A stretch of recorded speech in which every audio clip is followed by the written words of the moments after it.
Qui est Israël? C'est une question difficile. Qui est Israël? Beaucoup pensent qu'Israël est une nation. D'autres disent que l'Assemblée a remplacé Israël. Pourtant, la Bible montre qu'il n'existe pas deux Israël, mais un seul, fondé sur la foi en Yeshua. Paul demande, Dieu aurait-il rejeté son peuple? Certainement pas, car moi aussi je suis israélite, de la descendance d'Abraham, de la tribu de Benjamin. Dieu n'a pas rejeté son peuple qu'il a connu d'avance. Romains 11,1-2. Et au temps du prophète Élie, YHWH a gardé un reste. Je me suis réservé 7000 hommes qui n'ont pas fléchi les genoux devant Baal. Romains 11,4. Mais tous ceux qui sont extérieurement juifs n'appartiennent pas automatiquement à ce véritable Israël. Paul explique, le juif, ce n'est pas celui qui en a les apparences extérieures, mais le juif, c'est celui qui l'est intérieurement, et la circoncision est celle du cœur, selon l'esprit. Romains 2,28-29.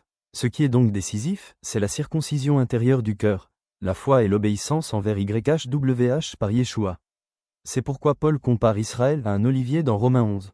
Yeshua est la racine, les Juifs sont les branches naturelles, et les personnes issues des nations sont greffées dans la foi. Romains 11,17-18. Il n'y a qu'un seul olivier, donc un seul Israël.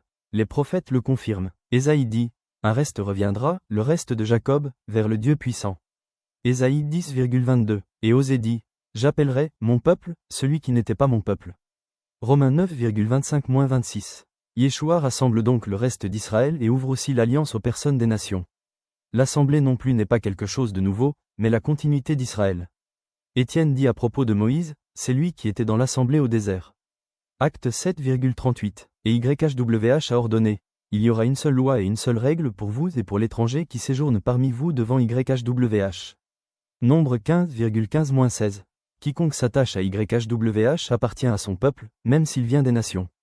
Et dans l'Apocalypse, il est dit à propos de la Nouvelle Jérusalem, elle avait 12 portes, et sur les portes étaient écrits les noms des 12 tribus des fils d'Israël. Apocalypse 21,12. Il n'existe pas de porte séparée pour une autre assemblée. Ainsi, tous ceux qui suivent YHWH de tout leur cœur et reconnaissent Yeshua comme le Messie, qu'ils soient juifs ou issus des nations, appartiennent à son peuple. Israël et l'assemblée sont un, le peuple que Yeshua a racheté. Il n'existe qu'un seul Israël, le peuple de YHWH par Yeshua, le Messie.